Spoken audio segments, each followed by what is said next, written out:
What's happening, everybody? Sean, joined again by my son, Trey. And today we got another Beatles video. This time we're ranking their album closers from all of their proper albums, including Magical Mystery. Yes, we included. We're taking a little director's privilege here and counting that. So we did one of these for album openers. Check that out after this one. There's a Beatles playlist below. Trey, we have reviewed every single one of these albums. We've ranked every song in order on these albums. That's right. We have top 100 lists of the greatest Beatles songs. We've ranked every single album in order. We got lead vocals ranked for Paul and John, Ringo, George. We got all these Beatle videos. So we know the material. You may not agree with this, but I guarantee you we didn't just pop on here and do this. So there's 13 of them, Trey. We're just going to go back and forth on this.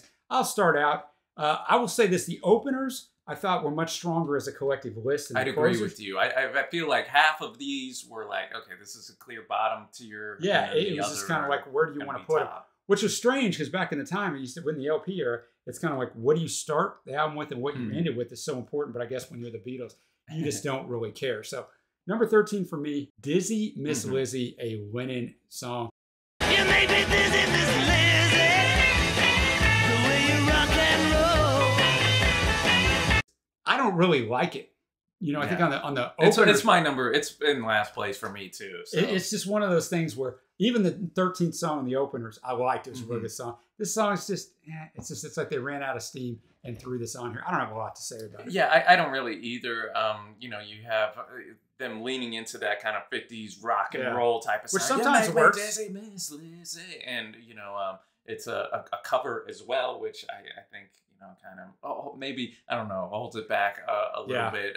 We have a few covers at the bottom here, but number 12 is for me going to be from Beatles for Sale. Everybody's trying to be my baby. Everybody's trying to be my baby. Everybody's trying to be my baby. Everybody. From a young George Harrison, and yeah, it just the vocal here is, I don't know, just a little weak for me, and as you just look at all the songs on the list, you're like, yeah, I'm sorry, George, you know I love you, but this has got to be towards the bottom. Yeah, I totally agree. It's going to come up for me in a minute, but I don't have anything else to say about it.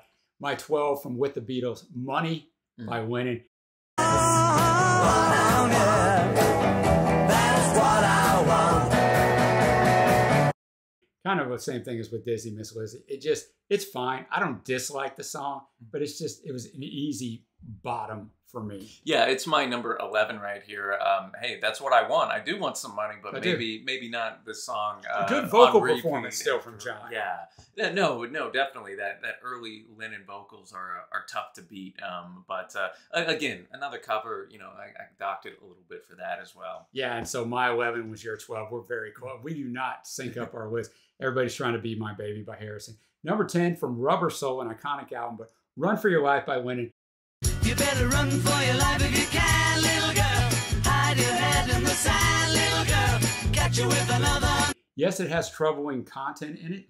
And he said it was the one song he wished he never recorded. So before you come at me in the comments going, well, it's still a good song, just understand the troubling content. It is a little troubling, but it's still a pretty good song. I don't consider it a bottom dweller like those other ones. So it's still, we've upped our quality a little bit. I'd agree with you, and I actually have it at number 10 myself as well. I've always liked it more than I think a lot of the Beatles fans I think I have too. So, you know.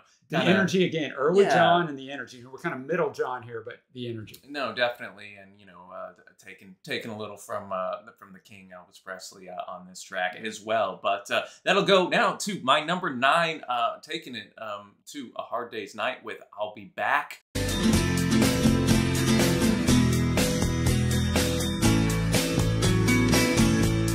And this one, again, another Lennon-led tune, as you know, he's all over this list, especially in those early years, of course. And you know, A Hard Day's Night really is. I can't remember off the top of my head how many Lennon-led vocals, but it's by percentage one of the highest in any Beatles record. You know, this has a unique type of sound to it, but again, it just whenever you look at the top half of the list, it's tough to mark in there. It's not that it's a horrible. I'm gonna have that coming up in just a minute. My number 9 from the White Album, Good Night by Ringo.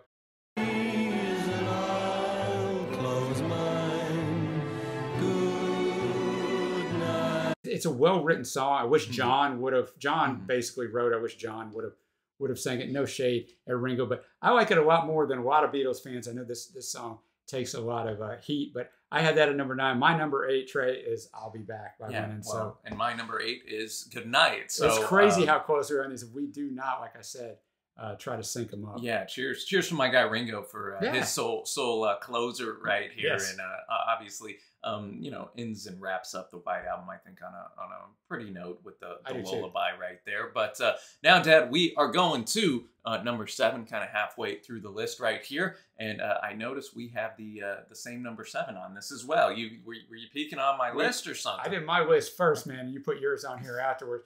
Number 7, this is where this list takes a jump, I think. I'd agree, yeah. So Magic Mystery Tour, I Am the Walrus. I'm the Eggman. I am the walrus. It's a bizarro song, totally sticks in your head. It's just a fun deal. Oh yeah, you can't help but think of the music video. That's what I was gonna say. Yeah, Lennon's in the the white kind of like skull cap thing, and I mean who is the Eggman out there? It's the tongue-in-cheek John, the smart-ass John. Just one of their more wacky, quirky songs in their catalog. So I had it at number 7. My next pick, number 6 here, off of the Yellow Submarine record, "All You Need Is Love." Which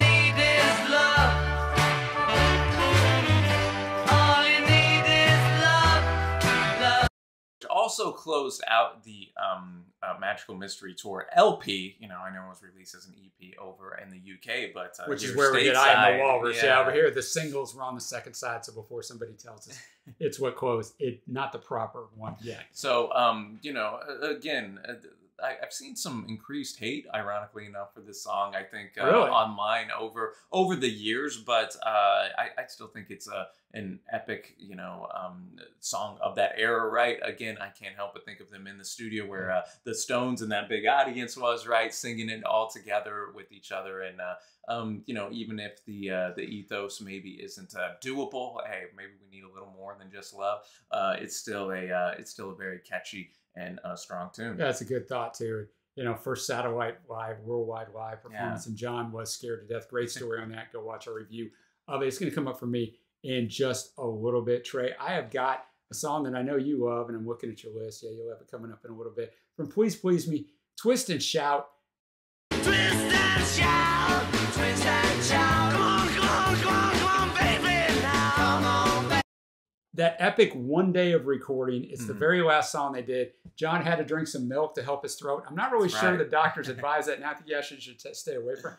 He did this in one take, tried to do a second take, and his voice was gone. So when you think about that and how powerful this song is, and he could barely talk, like, it's insane. I know some people are like, it's a cover, it shouldn't be that high. Look, man, it's fantastic. A lot of artists don't even write their own songs, so aren't those covers too, to a certain extent, if you want to really get down to it. It is just a fantastic song. And I got it at number 6. Yeah, great track right there. I have it a couple spots up, but I'll touch on it now, Dad. I just love, as you mentioned, the power in Lennon's voice right here. It just screams through your headphones, and the drumming performance by Ringo is really strong. Just wall-to-wall energy and action in this track, and again, kind of personifies that early Beatles mania, even though, of course, as you mentioned, it was a cover track, but hey, they made it their own. They made it their own, man. So now I'm up to my number 5 from Let It Be.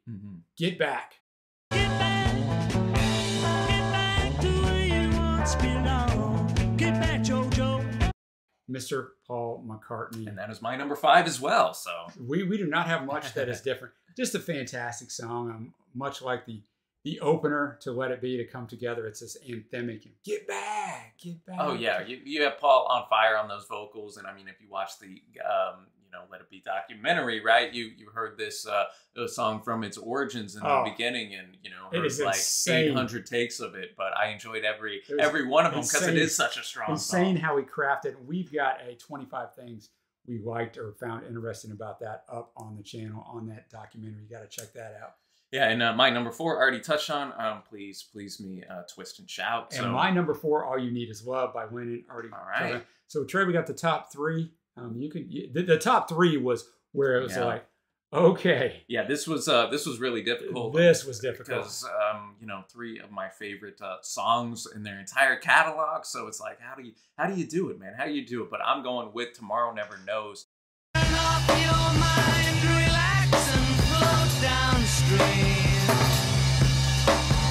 Incredibly psychedelic, otherworldly track. I can only imagine putting Revolver on my turntable back in '66, and then this popping up, because it's still that in 2022 sounds so you know, almost groundbreaking in a sense, and I think otherworldly with the psychedelic tricks and loops and effects that were put on this song. And, you know, you have the famous story of Lennon being upside down, right? Upside down and spinning. I remember when I heard this for the first time. I had never listened to Revolver till we were doing the review. I came in the room like, dude, that song just blew my mind, right? And that was in probably like 2019. Like, that song blew my mind. It's so revolutionary. It is so good. Top 2, whoo, flip a coin, sort of, but I was able to get there. My number 2, Abbey Road, the closing medley. Golden Slumbers, Carry That Weight at the end. Golden slumbers be only send you my invitations, and in the middle, in the end, the love you take is all McCartney. Everybody's on Carry That Weight.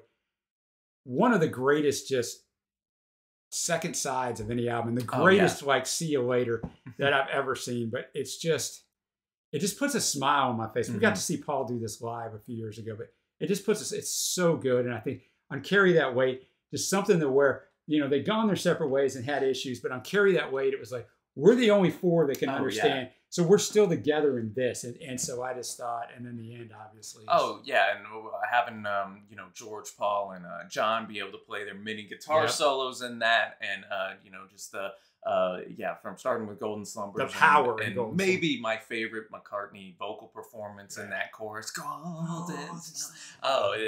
Hey, this was fun to witness and be a part of. And, you know, when we saw Paul in concert as well. And so, I mean, just the greatest, you know, kind of swan song to any band ever. And, you know, should Her Majesty have been included at the very end? No.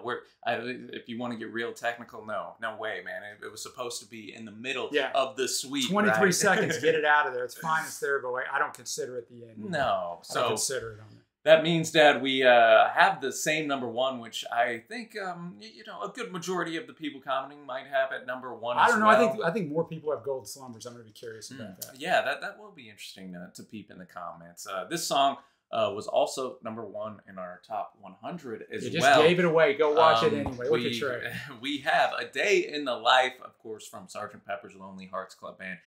read the news today, oh boy. Woke up, fell out of bed, dragged a comb across my head.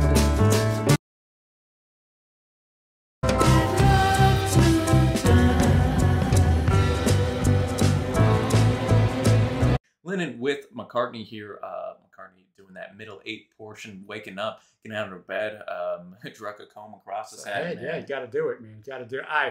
This song's fantastic. It was actually an easy number 1 for me, even though I love the medley. It was an easy number 1. This song is fantastic, as you said. I think it's the greatest Beatles song. It's not my favorite Beatles song. It's right up there, but it's just as a piece of art. It's a piece of art. I mean, objectively, it's just phenomenal. The production, the vocal performance, the lyricism, right? The melody, you know, the different sound effects that are in there on that middle 8. And you know, of course, at the end where it just all comes together with that one final chord just washing over you, a perfect end to that Sgt. Pepper's record right there. And that is our number 1 on our ranking of the Beatles album closers. Of course, we want to hear from you in the comments below. What is your ranking looking like? And be sure to hit that big thumbs up if you like what you saw today, and that red subscribe button. And as you mentioned, Dad, check out our Beatles playlist. There's a lot there for you to dive into. It'll take you days to go through it. And if you like to support us anyway, guys, the patrons make this thing go. We put up videos every single day. It takes a lot of man hours. Anything we really appreciate. So if you check out the Patreon below, the Patreon link on the end screen. We do some pretty cool stuff for you as well. And also in the comments, I answer every single one. Please don't come up, I can't believe this is at number 10. Well, where would you have it rank them? There's 13. Like you'll see when you start moving stuff around, it's like, crud, man. This shouldn't be at 7, but how can I knock any of these? Yeah. When you're dealing with the Beatles, in my opinion, the greatest musical artists of all time, it gets real rough moving stuff around, but we appreciate you guys watching. Let us know what other Beatles videos you'd like to see us do, right? We're looking for some ideas. Yeah, for sure. And until next time, y'all, thanks for watching. Happy listening, and we will see you.